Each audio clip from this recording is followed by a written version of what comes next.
अस्सलाम वालेकुम everyone, welcome to video companion. आज की हमारी वीडियो में हमारी सीरीज़ MCM 301 कम्युनिकेशन स्किल्स की सीरीज़ का लेक्चर नंबर 8 है। आज के लेक्चर में हम देखेंगे कि नॉन वर्बल कम्युनिकेशन क्या होती है और कैसे होती है। लेक्चर 7 में हमने अफेक्टिव लिसनिंग के कुछ टिप्स पढ़ी थी। उनमें से एक हमने टिप पढ़ी थी कि लिसनिंग बिटवीन द लाइंस। इसका मतलब था कि सिर्फ अल्फाज पर नहीं बल्कि नॉन वर्बल इशारों पर भी तवज्जो दें। लेक्चर 8 में हम उसी टिप को एक्सपेंड करेंगे। नॉन वर्बल कम्युनिकेशन की पूरी दुनिया से इंट्रोड्यूस करवाता है।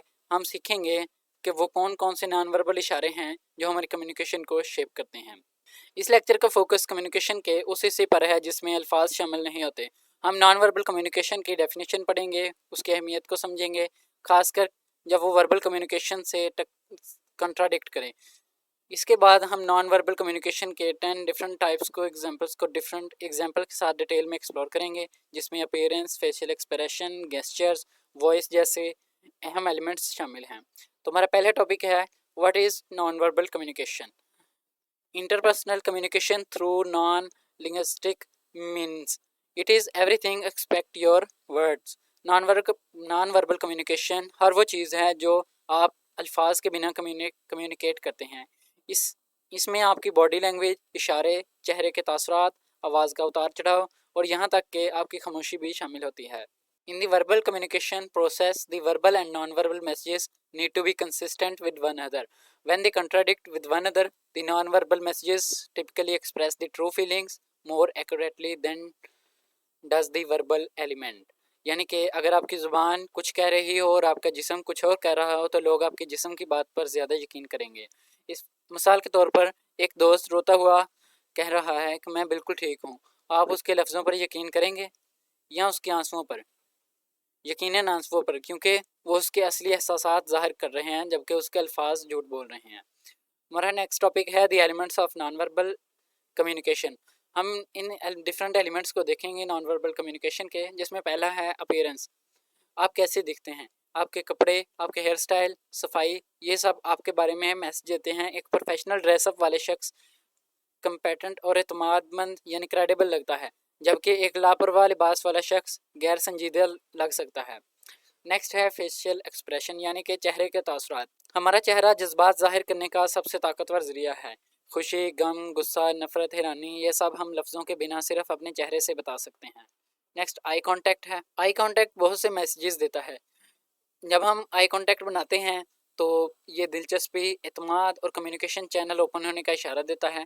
जब हम आई कांटेक्ट को तोड़ते हैं तो वो झूठ बोलने, बेचैनी, स्टेटस डिफरेंस होने का इशारा देता है। या फिर कल्चरल डिफरेंस भी हो सकता है कि direct eye contact western cultures में एतमाद की निशानी है, जबकि कुछ एशियन कल्चर्स में ये बेअदबी भी समझी जाती है। नेक्स्ट हमारे गेस्चर्स हैं। हाथों और जिस्म की मूवमेंट से पैगाम देना, जैसे कि क्लेंच्ड फिस्ट यानी कि मुट्ठी बंद करना, ये गुस्से का गेस्चर होता है। हेड नोडिंग यानी कि सर को हिलाना, ये एग्रीमेंट का होता है। Open arms openness and acceptance का निशानी होती है। कल्चरल डिफरेंस, गेस्चर्स यूनिवर्सल नहीं होते। थम्स अप का इशारा अमेरिका में अच्छा है लेकिन कुछ मुल्कों में बुरा। ये ओके का इशारा लैटिन अमेरिका में बेइज्जत करने की अलामत होती है। नेक्स्ट है टचिंग। टच से हम मोहब्बत, खुशी, हमदर्दी, गुस्सा जाहिर कर सकते हैं। इसकी भी डिफरेंट टाइप्स होती हैं, जैसे कि प्रोफेशनल टच, जिसमें हैंडशेक वगैरह है। सोशल, पोलाइट, दोस्तों में हल्की फुल्की थपकी वगैरह। फ्रेंडली होती है, करीबी दोस्तों में गले मिलना। इंटीमेट यानी लव एक्सप्रेस करना। कल्चरल डिफरेंस, इसमें भी कुछ कल्चरल डिफरेंस आ जाता है कि कुछ कल्चर्स में यानी कि जैसे कि इटालियन, लैटिनो में टच आम है, जबकि कुछ जैसे कि इंग्लिश, जर्मन में कम है। नेक्स्ट हमारा पोस्चर है। आपके खड़े होने या बैठने का अंदाज आपको कॉन्फिडेंस और स्टेटस के बारे में बताता है। इसमें डिफरेंट पोस्चर्स होते हैं, जैसे कि इरेक्ट पोस्चर यानी कि सीधा खड़ा होना, कॉन्फिडेंस और हाई स्टेटस की जाहिर करता है। दूसरा होता है स्लम्प्ड पोस्चर, झुककर बैठना, लैक ऑफ इंटरेस्ट या लो कॉन्फिडेंस को दिखाता है। नेक्स्ट लीनिंग फॉरवर्ड, आगे झुकना यानी कि इंटरेस्ट और इंगेजमेंट को दिखाता है। फिर आती है वॉइस। ये लफ्ज़ नहीं बल्कि लफ्ज़ कहने का अंदाज़ होता है। इसमें भी डिफरेंट एलिमेंट्स होते हैं, जैसे कि लाउडनेस, ऊंची आवाज़, गुस्सा, हल्की आवाज़, राजदारी। फिर इसमें लाउडनेस आ जाती है, सॉरी, फिर इसमें पिच होती है। पिच यानी कि आवाज़ का उतार चढ़ाव, आवाज़ कहाँ पर ऊंची है कहाँ पर नीची है, एक्साइटमेंट कितनी है या संजीदगी कितनी है, गुस्सा कितना है, ये हमें पिच से आइडिया हो जाता है। रेट है तेज़ बोलना, नर्वसनेस, आहिस्ता बोलना या सोचना। नॉन वर्ड्स हैं जिसमें हम आ जैसे अल्फाज अनसर्टेनिटी शो करते हैं। क्वालिटी है this is the characteristics that permits you to differentiate one voice from other, किसी दूसरे की आवाज़ से डिफरेंशिएट करती है। रेगुलरिटी है द रेगुलर और rhythmic voice will normally make you sound more confident और अथॉरिटेटिव तक। फिर आर्टिकुलेशन है speaking each word clearly make you easier to understand. Pronunciation है आप अच्छे से लफ्ज़ को बोलें, अच्छे से अदा करें। साइलेंस है the absence of sound can also send a strong message.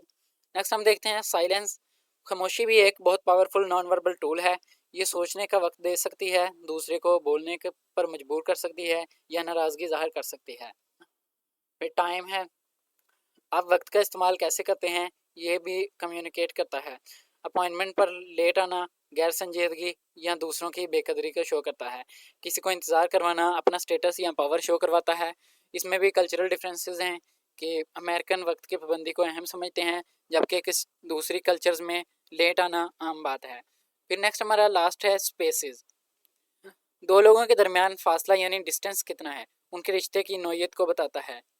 Intimate होता है 0 से 1.5 फीट तक, यानी कि बहुत करीबी रिश्ते। पर्सनल होता है 1.5 फीट से 4 फीट तक।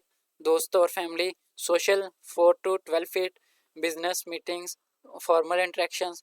पब्लिक ग्रेटर देन 12 फीट यानी पब्लिक स्पीकिंग। फ्रेंड्स यहीं तक था हमारा लेक्चर नंबर 8। इस लेक्चर में हमने नॉन वर्बल कम्युनिकेशन के बारे में पढ़ा जो अल्फाज के बिना होती है। हमने इसका गोल्डन रूल सीखा, जब वर्बल और नॉन वर्बल मैसेजेस में कंट्राडिक्शन हो तो नॉन वर्बल पर ज़्यादा यकीन किया जाता है। फिर हमने 10 टाइप की नॉन वर्बल इशारों को डिटेल में समझा जिसमें appearance, facial expression, eye contact, gestures, touching, posture, voice, silence, time और स्पेस वगैरह शामिल थे। हमने ये भी जाना कि इनमें बहुत से इशारों का मतलब कल्चर के हिसाब से बदल जाता है। फ्रेंड्स आप इन लेक्चर को देखने के बाद अपने हैंडआउट्स एक बार लाजमी रीड किया करें ताकि आपके कॉन्सेप्ट्स बिल्कुल क्लियर हो जाएं। तो फ्रेंड्स आपके लिए एक सवाल है कि इन 10 एलिमेंट्स में से आपके ख्याल में कौन सा एलिमेंट है जिस पर लोग सबसे कम तवज्जो देते हैं, और जब आप किसी अनजान शख्स से मिलते हैं तो कौन सी नॉन वर्बल चीज़ आप सबसे पहले नोटिस करते हैं जो आपको उसके बारे में फ़र्स्ट इंप्रेशन देती है, लाइक उनके अपीयरेंस, उनका हैंडशेक, उनका आई कॉन्टैक्ट। आप इसका आंसर कमेंट में ज़रूर दीजिएगा। वीडियो अच्छी लगी हो तो लाइक कर दें, शेयर कर दें, चैनल वीडियो कंपेनियन को सब्सक्राइब कर दें और बेल आइकन प्रेस कर दें। मिलते हैं नेक्स्ट लेक्चर में, तब तक के लिए अल्लाह हाफिज़।